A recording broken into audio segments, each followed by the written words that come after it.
É. Sabe, quando a imagem de um texto milenar surge na cabeça, o normal é a gente pensar logo num rolo de pergaminho super empoeirado, né? Cheio de regras rígidas que, tipo, faziam sentido só para pastores de ovelhas no deserto há milhares de anos. Sim, total. É quase automático julgar que esse tipo de material é totalmente inútil para quem está tentando sobreviver a, sei lá, um grupo de WhatsApp da família fervendo de discussões políticas, né? Ou, nossa, a pressão esmagadora de uma semana de provas finais no meio de toda essa loucura global que a gente vive. Pois é. Há um certo preconceito temporal aí. A tendência é olhar para essas sabedorias ancestrais de uma forma extremamente binária. Ou elas são colocadas num pedestal místico, intocáveis e sagradas demais para a vida prática, ou são descartadas logo como peças de museu.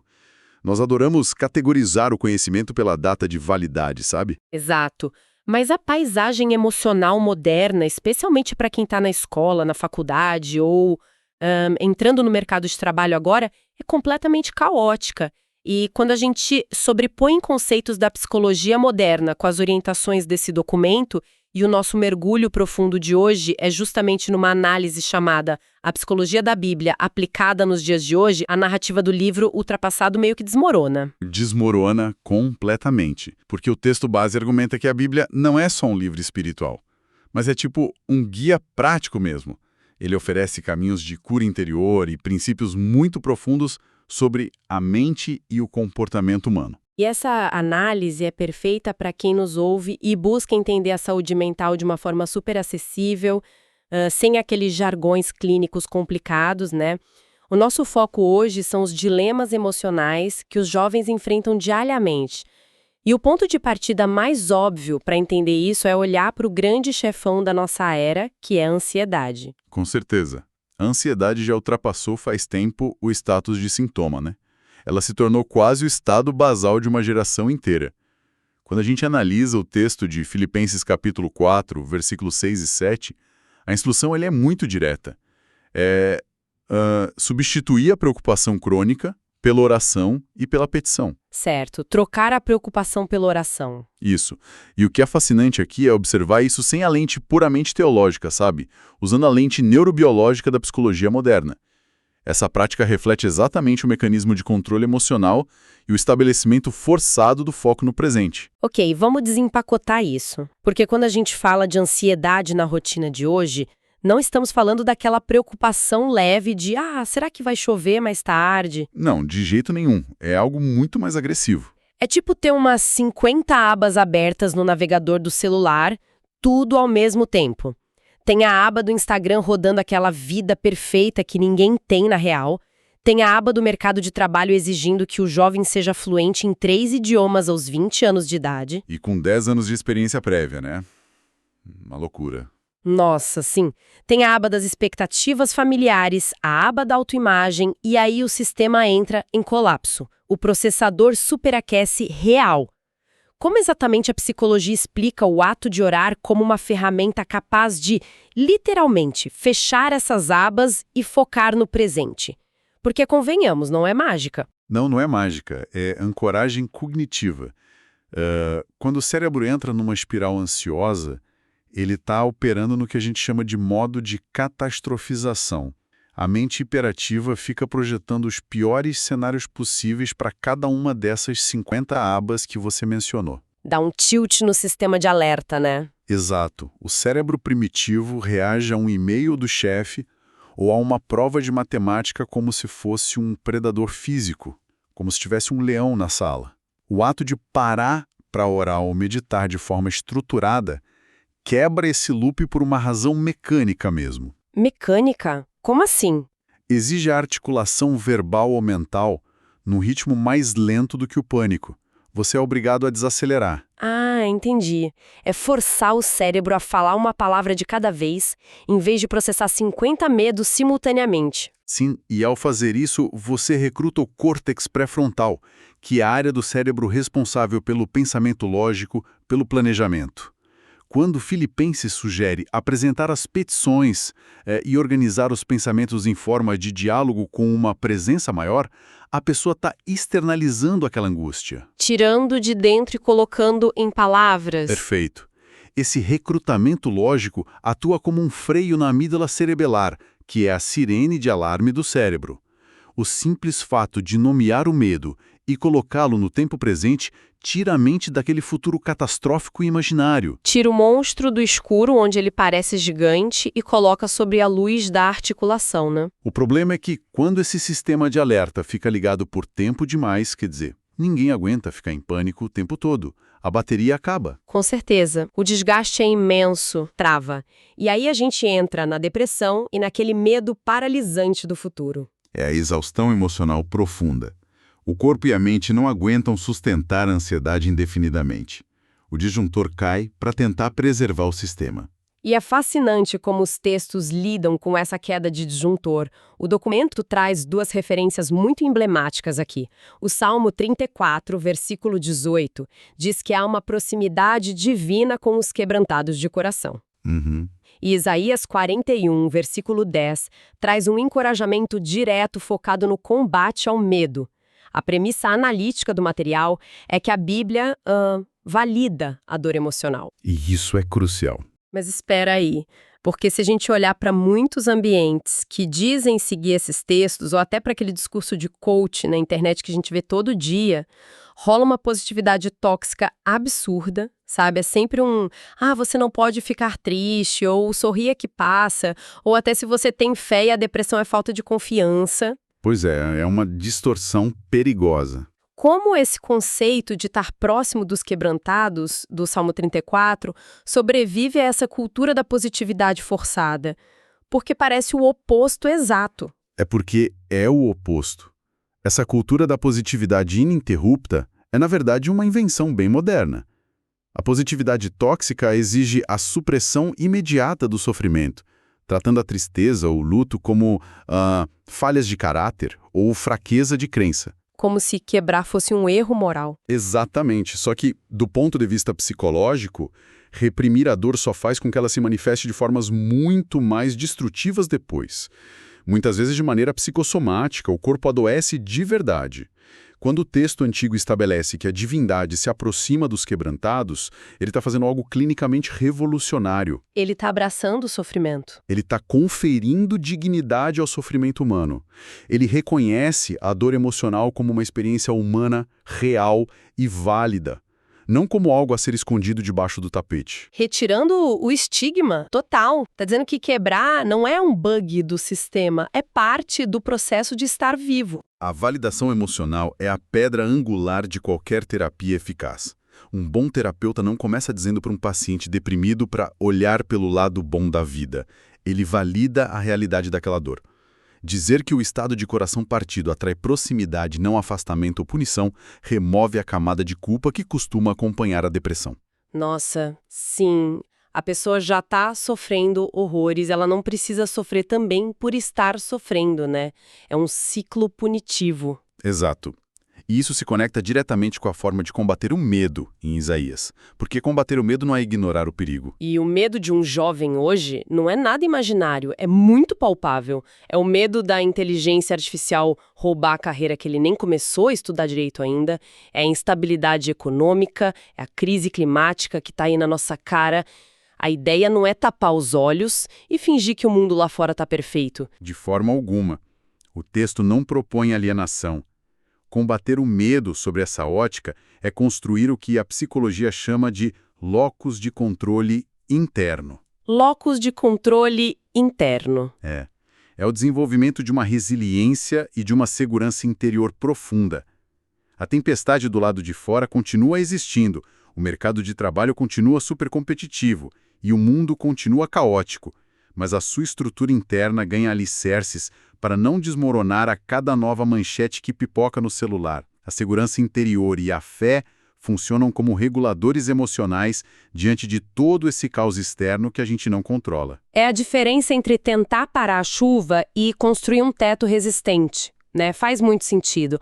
Agora, quando essas dores internas não são validadas, quando a ansiedade e a depressão ficam ali fervendo dentro da pessoa sem resolução, a pressão sempre encontra uma válvula de escape. Inevitavelmente, o sistema transborda. E essa válvula costuma ser direcionada para o mundo exterior, em forma de raiva, ou contra si mesmo na forma de uma culpa esmagadora. Sim, a desregulação emocional interna vaza para o comportamento social. É humanamente impossível manter uma convivência saudável quando o seu interior está em colapso crônico. E os paralelos que o documento aponta para lidar com isso são muito precisos na definição do que a gente chama de inteligência emocional hoje. E tem um versículo, Efésios 4:26, que é um exemplo clássico disso. Porque, à primeira vista, ele soa até meio contraditório. A instrução é irai-vos e não pequeis. E logo em seguida, conectando com essa questão da culpa interna, temos Romanos 8:1, falando sobre a libertação da condenação para reconstruir a identidade. Então, o que tudo isso significa na prática, sabe? No campo de batalha que é a internet de hoje. É um campo minado mesmo. Total. Pensa na cultura do cancelamento, no tribunal implacável das redes sociais, no cyberbullying. Qualquer pessoa lendo os comentários de uma notícia hoje sente a pressão arterial subir na hora. Como alguém consegue sentir raiva de uma injustiça tão latente sem cruzar essa linha do pecar ou de se tornar tóxico também? Olha, o grande erro da nossa cultura atual é categorizar a raiva como uma emoção inerentemente ruim. Sentir raiva diante de uma injustiça, de um ataque gratuito na internet ou de um abuso, não é um erro. É um sinal vital de que seu senso moral está funcionando perfeitamente. Então, a raiva é um mecanismo de defesa saudável. Exato. A inteligência emocional, que o texto antigo codificou como irar-se sem pecar, reconhece essa resposta neurobiológica como saudável. O problema nunca é a emoção em si, mas a ausência de espaço entre o estímulo e a reação. Ao intervalo de tempo entre ler o comentário ofensivo e digitar uma resposta 3 vezes pior de volta. Justamente. O não pecar, traduzido para a linguagem clínica, seria não engajar num comportamento destrutivo. É não deixar a amígdala sequestrar o seu julgamento racional, é você validar a raiva, tipo, sim, isso é muito injusto e eu tô furioso, mas escolher conscientemente o que fazer com essa energia. Direcionar a energia em vez de explodir. Pode ser estabelecer um limite claro, pode ser denunciar o abuso na plataforma, ou simplesmente fechar o aplicativo e não dar o engajamento que a pessoa quer. É impedir que a emoção episódica se transforme num traço de ressentimento crônico. O filtro não impede você de sentir a raiva. Ele impede a raiva de usar você como marionete. Nossa, isso é muito forte. E essa dinâmica da internet puxa diretamente o segundo conceito, o da condenação. Sim, andam de mãos dadas. Porque a internet não é só uma fábrica de raiva, né? É uma máquina hipereficiente de gerar insuficiência e culpa. A gente é constantemente julgado por métricas totalmente inatingíveis, o corpo nunca está certo, a rotina não é produtiva o bastante, a opinião política não é perfeitamente moldada. E a consequência de fugir a qualquer uma dessas métricas irreais é o que chamamos de cancelamento, ou, no mínimo, uma alienação social brutal. O jovem moderno terceirizou a própria identidade para o julgamento algorítmico. Entregou a chave do próprio valor para os likes. Se conectarmos isso ao quadro geral, o conceito de Romanos 8:1 sobre a libertação da condenação atua como um antídoto psicológico muito poderoso contra isso. É romper com esse tribunal digital de vez. A psicologia explica que uma saúde mental robusta depende de um senso de identidade intrínseco. Quando um texto milenar afirma que não há mais condenação para quem encontra essa paz e essa reconstrução interior, ele está literalmente retirando o poder do julgamento externo. Ele esvazia a autoridade de quem está apontando o dedo. É um convite para reconstruir a identidade com base num princípio de aceitação incondicional e não na aprovação inconstante da multidão nas redes. Alguém que não baseia o próprio valor no tribunal da internet desenvolve uma blindagem emocional. A falha humana passa a ser vista como parte do aprendizado e não como motivo para o cancelamento da própria existência. Isso alivia um peso colossal dos ombros, cara. Mas aí a gente entra na parte mais difícil da conversa, porque diagnosticar o problema é uma coisa. falar que a gente precisa ancorar a mente contra a ansiedade, validar a dor da depressão, ter inteligência emocional para não agir com ódio e parar de buscar validação na internet, tudo isso soa maravilhoso na teoria. O papel aceita tudo, né? Pois é, a grande questão metodológica é como se faz isso. Porque quem está ouvindo sabe que precisa focar no presente, sabe que não deve ligar para hater, as pessoas só não conseguem fazer isso sozinhas. É o momento em que a teoria precisa de um mecanismo estrutural pesado para se tornar prática. É impossível curar um sistema operando com o mesmo código que o deixou doente. Aqui é onde fica realmente interessante. O conceito que amarra isso tudo, lá de Romanos 12:2, fala sobre a renovação da mente. E quando a gente traz isso para a linguagem da clínica atual, esbarra na tal da reprogramação mental, né? Exatamente. A mudança de padrões de pensamento. Se a gente voltar naquela analogia do jovem com a mente parecendo um smartphone, não é só uma questão de ter aquelas 50 abas abertas. É como se o sistema operacional inteiro tivesse sido corrompido por aplicativos maliciosos instalados ao longo de anos e anos de comparações e traumas. Crenças limitantes profundamente enraizadas. Respostas automáticas de estresse. Vieses cognitivos supernegativos. Fica tudo rodando silenciosamente no fundo, consumindo recurso. E drenando toda a bateria do aparelho. Dizer para renovar a mente seria como plugar esse smartphone na tomada à noite e forçar aquela notificação de atualização de software. Apagar os códigos defeituosos e reescrever a base lógica do sistema. A analogia é perfeita. Mas como a convergência entre esse texto e a psicologia explica a mecânica de fazer esse download na vida real? A mecânica disso é explicada por um dos conceitos mais fascinantes da neurociência contemporânea, a neuroplasticidade. Durante muito tempo, a ciência acreditou que o cérebro adulto era uma estrutura totalmente fixa. Tipo, se você fosse uma pessoa ansiosa aos 20 anos, seria um idoso ansioso aos 80. Não tinha jeito. Nasceu assim, vai morrer assim. A velha síndrome de Gabriela, né? Mas a neuroplasticidade provou que o cérebro é extremamente moldável. Ele muda a própria estrutura física em resposta a experiências e pensamentos consistentes. É o famoso princípio de Hebb. Neurônios que disparam juntos, conectam-se juntos. Então, pensar repetidamente de uma mesma forma cria literalmente uma estrada física de neurônios no cérebro? Pense no seu cérebro como uma floresta bem densa. Um pensamento automático e repetitivo, tipo aquela crença de que você não é bom o suficiente, é um caminho muito bem trilhado no meio dessa floresta. De tanto você passar por ali, a informação flui rápida e sem nenhuma resistência. É o atalho automático para o sofrimento. A renovação da mente de que Romanos fala não é um evento mágico que acontece da noite para o dia.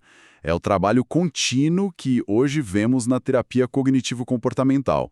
É você parar de caminhar na trilha do pensamento catastrófico e começar intencionalmente a desbravar uma nova trilha na floresta. E nas primeiras vezes deve ser exaustivo, né? Você precisa cortar os galhos, lutar contra o mato alto. Muito. O cérebro prefere o atalho conhecido, mesmo que seja ruim. Mas com a prática deliberada de substituir esses pensamentos destrutivos por reestruturações lógicas e mais saudáveis, essa trilha nova vai ficando larga e pavimentada. E a trilha velha vai sendo coberta pelo mato de novo até sumir. Exato, as conexões antigas enfraquecem. O texto alerta sobre não tomar a forma do ambiente ao redor, não ser moldado pela ansiedade coletiva. É uma ação intencional. O indivíduo precisa aprender a capturar o pensamento no exato momento em que ele surge. Uma atualizada roda o script antigo e diz, eu sou um fracasso absoluto. A mente em processo de renovação intercepta esse código antes de rodar e substitui por eu cometi um erro isolado e posso aprender com isso para não repetir. E isso é reconfiguração neural na prática. Não é apenas literatura motivacional barata. É alterar a biologia física do seu cérebro através de uma disciplina cognitiva milenar. Dá muito trabalho repavimentar o próprio cérebro, mas é a única saída para não viver refém daquela trilha antiga de pânico. A síntese de todo esse nosso mergulho de hoje aponta para algo que a saúde mental integrativa bate na tecla todos os dias. Que o ser humano não é um monte de peças separadas. Exato. A verdadeira saúde exige integrar a mente as emoções e aquilo que os textos chamam de espírito, né? Ou o nosso senso de propósito mais profundo. Tratar só os sintomas isolados não resolve a raiz. Tratar a angústia com ferramentas puramente paliativas, sem investigar o peso existencial ou o ambiente que forjou essas trilhas neurais, é como tentar esvaziar o oceano com balde. A convergência que a gente explorou mostra que a compreensão ancestral do ser humano e a psicologia baseada em evidências estão frequentemente descrevendo os mesmos fenômenos curativos, só que com vocabulários diferentes. E, incrivelmente, oferecem ferramentas práticas idênticas para a sobrevivência num mundo que parece que foi feito sob medida para esmagar a nossa atenção. Mas sabe, toda essa conversa sobre métodos antigos e neuroplasticidade abre a porta para um pensamento que vai ainda além da ciência atual. Sem dúvida. Isso levanta uma questão importante. Se considerarmos que a ciência moderna mapeou e deu nome a esses processos de controle emocional, de validação e de reprogramação mental que já eram ensinados há milênios, nós nos deparamos com um cenário bem curioso para o nosso futuro imediato. Que seria a nossa relação com a tecnologia. Exatamente. O avanço tecnológico, especificamente com a inteligência artificial, foca cada vez mais em prever e regular o nosso humor de fora para dentro. O algoritmo já sabe quando a gente está triste e sugere um vídeo fofinho de cachorro para anestesiar. Aplicativos monitoram nossos batimentos no relógio para avisar se a gente deve parar e respirar. A provocação que fica é a seguinte: se o segredo da saúde mental sempre foi esse esforço ativo e interno de renovar a própria mente e enfrentar o deserto emocional de frente, o que acontece com a resiliência humana quando a gente simplesmente delega essa regulação para as máquinas? Nossa, terceirizar a gestão do próprio cérebro. Será que a conveniência tecnológica extrema vai acabar atrofiando a nossa capacidade neurológica e espiritual de construir aquelas novas trilhas na floresta que a gente mencionou? Caramba, isso é para deixar qualquer um pensando por um bom tempo. Terceirizar a inteligência emocional para um sistema operacional externo pode acabar sendo o atalho mais perigoso de todos que a gente já criou.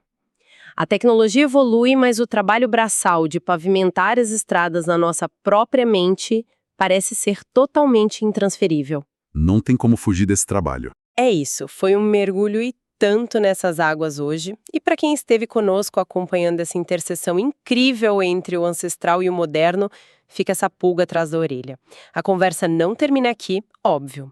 Antes que as notificações do seu celular tomem conta e o seu sistema trave de vez, talvez seja a hora exata de parar, fechar aquelas 50 abas mentais e começar a limpar o terreno da sua própria floresta neural. Até o próximo mergulho, pessoal!